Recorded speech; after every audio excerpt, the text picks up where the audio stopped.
ए भाई, जब तक तुम स्वस्थ हो और जवान हो, अपने कल्याण के लिए उपाय कर लो। नहीं, जब रोगी हो जाओगे और बुढ़ापा हो जाएगा, तब आपसे भजन नहीं होने वाला। अगर हम तो अपनी प्राकृतिक उदाहरण में बता रहे हैं, एक प्राकृतिक लक्ष्य को हम नहीं भेद सकते, क्योंकि हमारा अभ्यास नहीं, हमने जाना ही नहीं। तो अप्राकृतिक चिदानंद भगवान की प्राप्ति और भजन। अब जीवन में जब स्वस्थ थे तो भोगों को भोगा, मनमानी आचरणों में रहे। अब शरीर अस्वस्थ हो गया है, दुख से युक्त है, अब कैसे मन भगवान में लगे? वो आपका ही नहीं, पूरी सृष्टि का है सिद्धांत। कैसे? यावत स्वस्थ मिदम। आग लग गई, अब कुआं खोदना शुरू करो।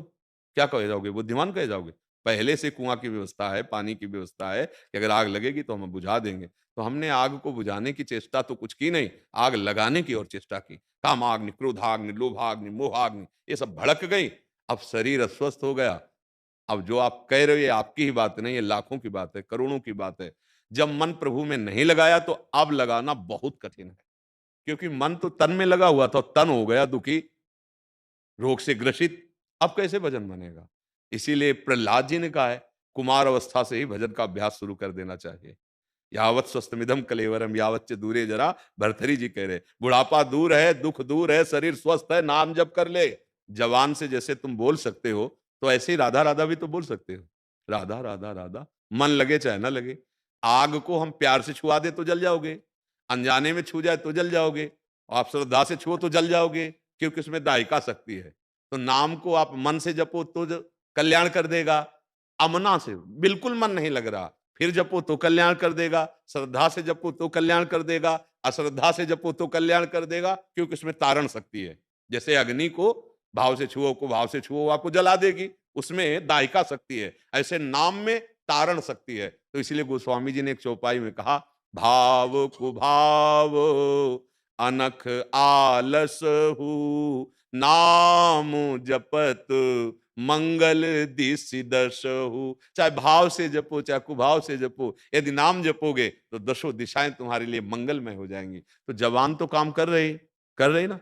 तो राधा राधा बोलने में क्या जाता है? बोलते रहो, भजन हो रहा है, मन लगे चाहे न लगे। अगर राधा राधा कहते हुए शरीर छूट गया तो बढ़िया कल्याण हो जाएगा। और देखो, आपका शरीर तो मान लो दुख से ग्रसित है ही है, सबका ग्रसित है। जैसे मंदिर में कोई ना कोई तो भगवान रहते ही है ना, मंदिर में ऐसे ही शरीर को जानते हो क्या कहा गया शास्त्रों में? व्याधि मंदिरम शरीरम, व्याधि मंदिरम। व्याधि माने रोग। ये रोग का मंदिर है। कौन सा देवता प्रकट हो जाए? कैंसर, किडनी फेल, दिल में परेशानी, high blood pressure, low blood pressure, sugar, कितने पता नहीं कौन देवता पर्दा हटा के आ जाए, भैया आ गए हम। शरीरम व्याधि मंदिरम। और ये अंतिम में नष्ट होगा, मरेगा। इसलिए उपाय ऐसा कर लो जीते जी, कि हम ऐसी ऊंचाई पर पहुंच जाए कि शरीर छूटे तो हमें कोई परेशानी ना हो। जैसे हम घर में आ गए, अब गाड़ी नष्ट हो जाए तो क्या परेशानी, और बीच में नष्ट हो गई तो गड़बड़ हो जाएगा। ये बहुत दुर्लभ मानव देह है। नाम जप कर लो, कहीं मन लगे ना लगे, कुछ बने ना बने, राधा राधा राधा, ये अविनाशी है, पराविद्या है, तुम्हारा परम मंगल हो जाएगा। समझ में आ गई बात? हाँ, शरीर तो छोटे छोटे बच्चे चश्मा लगाए हैं, छोटे-छोटे अभी नवीन शरीर, 500 शुगर है। क्या यार लीला हो रही? 500 शुगर, छोटे-छोटे ऐसे बच्चों के दर्शन कराए गए, तो छोटे भी बच्चे 500 शुगर, क्या जीवन है? अब ऐसा कौन-सा शरीर है जो स्वस्थ रह जाए? ऐसा खान-पान हो गया, ऐसा वायुमंडल हो गया कि हमारे सबके शरीर देखो जर्जर होते जा रहे हैं। कामनाएँ इतनी गंदी हो गई हैं कि संयम से चलना, ब्रह्मचर्य रहना, पवित्र भाव रहना, ये तो सब ग्रंथों में लिखे जैसे समझो। आप सत्संग के प्रभाव से जो धारण कर रहे हैं, धारण कर रहे हैं। नहीं तो जितना आप ब्रह्मचर्य क्षीण करोगे, उतने ही आप कमज़ोर और रोगी होते चले जाओगे। उतने ही आप नष्ट होते चले जाओ। तुम्हारी स्मृति नष्ट हो जाएगी, तुम्हारा बल नष्ट हो जाएगा, तुम्हारा उत्साह नष्ट हो जाएगा, तुम्हारे अंदर की जितनी सकारात्मक भावनाएं वो सब नकारात्मक में बदल जाएंगी, अगर ब्रह्मचर्य नष्ट हो गया। और अपने आज समाज में ब्रह्मचर्य नाश का मानो होड़ पड़ी हुई है, विविध प्रकार से बस ब्रह्मचर्य नष्ट करो, मनोरंजन, खिलवाड़। अभी यौवन अवस्था में प्रवेश हुआ है और सब खोखला हो गया, जीवन उत्साहहीन हो गया, कैसे वो आगे बढ़ेंगे? इसलिए भाई राधा राधा जपते रहो। शरीर तो मतलब आज अस्वस्थ है, कल छूटेगा भी, चाहे हमारा हो चाहे आपका हो। शरीर तो कर्मानुसार, लेकिन ये जो नाम धन कमा लोगे, ये कभी नहीं छूटेगा। परम धन भगवान का नाम, भगवान के विविध नाम है। जो नाम, हमें तो वृंदावनवासी राधा उपासी, हम तो राधा ही राधा बोलते हैं। आपको यदि जो राम कृष्ण हरि जो नाम प्रिय लगे, खूब नाम जप करो। समझ रहे हैं आप? जबान से नाम जप करो। जबान से। मन के चक्कर में मत पड़ो। अगर जबान से राधा राधा बोले तो पुत्र के बहाने से नारायण बोला तो भगवान की प्राप्ति हो गई। हम तो जानकर राधा राधा बोल रहे तो हमें भगवत प्राप्ति नहीं हो जाएगी, हम पर कृपा नहीं होगी। हाँ, खूब होगी, नाम जप करते रहो। ज्ञान प्रकाश सोनी जी जयपुर से। राधा वल्लभ श्री हरिवंश महाराज जी, आपके चरणों में कोटि कोटि प्रणाम। महाराज जी, मेरा सवाल है, मेरी 55 वर्ष की उम्र है। अपने से जाने जाने में बहुत सारी गलतियां हुई, भूल चूक हुई। महाराज जी, जो पाप हुए, क्या इसी जन्म में वो सब खत्म हो सकते हैं क्या? हम्म, इसी जन्म में ही केवल खत्म हो सकते हैं। अगर हमें सावधानी पूर्वक भजन करने की वृत्ति प्राप्त हो जाए तो अब भी ठीक हो सकता है। नहीं आगे पता नहीं किस योनि में जाए, वहां हम भजन कर पाए कि ना कर पाए, कहाँ हमें ट्रांसफर कर दिया जाए कर्म के अनुसार। अगर हम जिस कार्य के लिए आए हैं वो कार्य नहीं करेंगे तो फिर हमसे ये शरीर छीन लिया जाएगा। मतलब अब हमें बार बार अवसर मिला है, जब से सृष्टि हुई तो अब हमें सत्संग भी मिल गया है। इसका मतलब हम पर भगवान की विशेष कृपा हो गई। तो जितनी भी गलतियां हुई हैं उन सब का सर्वनाश करने के लिए भगवान ठेका ले रहे हैं। सर्वधर्मान परित्यज्य मामेकम शरणम ब्रज, अहम त्वाम सर्व पापेभ्यो मोक्षयिष्यामि मा शुचा। भगवान कह रहे ना, तो हमें भगवान के वचनों पर विश्वास मानना चाहिए और भगवान के चरणों का आश्रय लेकर नाम जप करना चाहिए। नाम जप से समस्त पापों का नाश हो जाता है। नाम संकीर्तनम यस्य सर्व पाप प्रणाशनम, समस्त पापों का नाश हो जाता है। अब गलती ना होने पावे, हमारे विचार में भी गलती ना रह जाए, क्योंकि देखो बहुत सीरियस विषय है। कब श्वास रुक जाए कुछ पता नहीं। वैसे भी अवस्था हो गई, वैसे भी किसी की भी मृत्यु कब आ जाए कुछ पता नहीं। हम लोग बिल्कुल बेपरवाह हैं। यहाँ का कुछ भी साथ नहीं जाना, और जो साथ जाना है उस पर हमारा ध्यान ही नहीं जा रहा है। भगवान का नाम, भगवान का भजन साथ जाएगा और वही समस्त कर्म बंधनों से मुक्त करेगा। अब इधर किसी का ध्यान ही नहीं है। बस मनमानी आचरण करते जाओ, चाहे वो पाप हो वो चाहे कुछ भी हो। हमारे को सुख मिलना चाहिए, हमारी मन के अनुसार होनी चाहिए। इसी में पाप होते हैं, इसी में गलतियां होती हैं। चलो, अब लो नशानी अब ना न सही हो। अगर आज समझ में आ जाए तो अभी सुधार कर सकते हो। भगवान नाम का जिभ्यास है, क्योंकि मन पवित्र होने पर लगता है भगवान में, मन नहीं लगेगा। पर हमको जपना है। जैसे हम मन ना लगाएं और भोजन पावें तो पेट भर जाएगा ना, पेट भर जाएगा। मन ना लगाए भोजन पावे तो पेट नहीं भर जाएगा? क्यों क्यों नहीं? पेट तो भर ही जाएगा, भर जाएगा ना। अब टीवी में देख रहे हैं, मन टीवी में लगा है, हम भोजन पाते जा रहे हैं, तो वैसा थोड़ी कि 10-20 आदमियों का भोजन पा जाओगे। आपका पेट हर कवल में भर रहा है और आप भले ध्यान ना दें, आप टीवी में देख रहे हैं, पर आप कह देंगे बस, कह देंगे ना, क्योंकि वो एक प्रक्रिया है, वो एक पूर्णता की तरफ हो रही। ऐसे ही हम मन लगे या ना लगे, राधा राधा राधा राधा वो काम कर देंगे। गोस्वामी जी कह रहे हैं, भाव को भाव अनख आलसहु नाम जपत मंगल दी।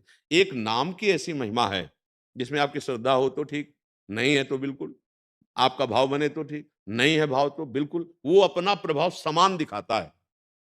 जैसे जहर है, हम श्रद्धा से पिए तो अमर कर देगा क्या? मारेगा, उसका प्रभाव है।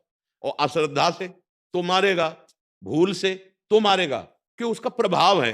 तो नाम का प्रभाव है तारेगा। श्रद्धा से जपो या अश्रद्धा से जपो, भाव से जपो या कुभाव से जपो, उसका स्वभाव है, प्रभाव है, तारेगा, वो आपको तार देगा। बस ये बात किसी के हृदय में बैठ जाए, पायो नाम चारु चिंतामणि, उर करते न खसई हो, अब लो नसानी अब नान। अभी तक गलतियां हुई, हमारी श्वासें गलत आचरणों में गई, पर आज से हमें सत्संग मिला, आज से अब नहीं होने देंगे। हर श्वास में राधा बोलेंगे और मन जो गलत कार्यों के लिए चिंतन करेगा, प्रेरित करेगा, अब नहीं करेंगे। बहुत हंसी करवा ली अपनी, अब हंसी नहीं होगी। अब मैं इसी जन्म में भगवत प्राप्ति करूंगा। तो हम कह रहे हैं अगर 100 सांसें हैं ना, तो 100 सांस में भगवत प्राप्ति हो जाएगी। और अगर सही आप समझ नहीं पाए तो 100 जन्म भी भगवत प्राप्ति के लिए पर्याप्त नहीं है। जन्म जन्म मुनि जत। और अगर सही समझ आ गई तो हम कह रहे 100 श्वास भगवत प्राप्ति के लिए पर्याप्त है। जितनी है अभी हम हृदय से शरणागत हुए, हे करुणामय, जैसे भी हैं आपके हैं। माना मैं नीच पतित हूं पर आपका हूं, हे प्रियालाल। और राधा राधा राधा राधा, और जिस श्वास में राधा कहते हुए हमारी अंतिम हुई, हम पहुंच जाएंगे, किशोरी जी के पास पहुंच जाएंगे। इसका प्रमाण भागवत में है। जीवन भर वैश्यागामी, पापाचरण, हिंसा करने वाला अजामिल, और बालक को पुकारने के उसमें निकल गया मुख से नारायण, क्योंकि बालक का नाम नारायण था। उसी समय भगवत पार्षद आए, यमदूतों की फांसी काट दी, और भगवान का भजन करने का भाव उसको जागृत हुआ, तो हरि पार्षदों ने छोड़ दिया। और वो नाम के एक नाम पुत्र के बहाने लिया, तो मेरे को भगवत पार्षदों के दर्शन हो गए, वो साक्षात भगवान नारायण को प्राप्त हुआ, परम पद प्राप्त हुआ। तो आपके पास तो अभी सांसें हैं, बस राधा राधा राधा, और अंदर से हो जाओ। शरणागति का मतलब समझते हो, जैसे कोई डूब रहा हो, अब उसकी जो हालत होती है, वो होती है असरण की हालत शरणागति पाने के लिए। जैसे द्रौपदी का अब कोई बल नहीं रह गया था, अब हो गए हे द्वारिका वासिन गोविंद गजेंद्र, उसे शरणागति कहते हैं। अब एक ही झटके में ग्राह मार देगा, तब हरि, अले तो अब यही है कि काल रूपी झटका कब लग जाए कुछ पता नहीं, किस सेकंड का आखिरी सेकंड हो हमारी श्वास। तो राधा राधा राधा राधा, डरना मत, निर्भय रहो, राधा राधा राधा, पर अबलो नसानी अबना, ये सिद्धांत है कि जैसे हमसे बहुत गलतियां होंगी, माना, तो भगवान कह रहे हैं सन्मुख होए जीव मोय जबहि, जन्म कोटि अघनासो, करोड़ों जन्मों के पाप उसी क्षण में नष्ट कर देता हूं जब मेरी शरण में हो जाता है। पर शरणागति का भाव समझ लो, जैसे वो डूब रहा है, अब बस केवल हरि बचा सकते हैं गजेंद्र, अब केवल हरि इज्जत बचा सकते हैं, क्योंकि ना कोई सभा में और ना मेरी भुजाओं में बल रह गया, ना दांतों से। हे गोविंद, अब कि प्रभु, अब शरीर से कोई साधना नहीं बनेगी, अब तो बस आपका भरोसा है लाडली, राधा राधा राधा, काम बन गया। आत्मसमर्पण, ये नवधा भक्ति की पूर्णता में है। श्रवणम कीर्तनम स्मरणम विष्णु पाद सेवनम अर्चनम वंदनम दास्यम सख्य आत्मनिवेदनम, एक साधन से आत्मनिवेदन होता है, और एक साधु के द्वारा आत्मनिवेदन होता है।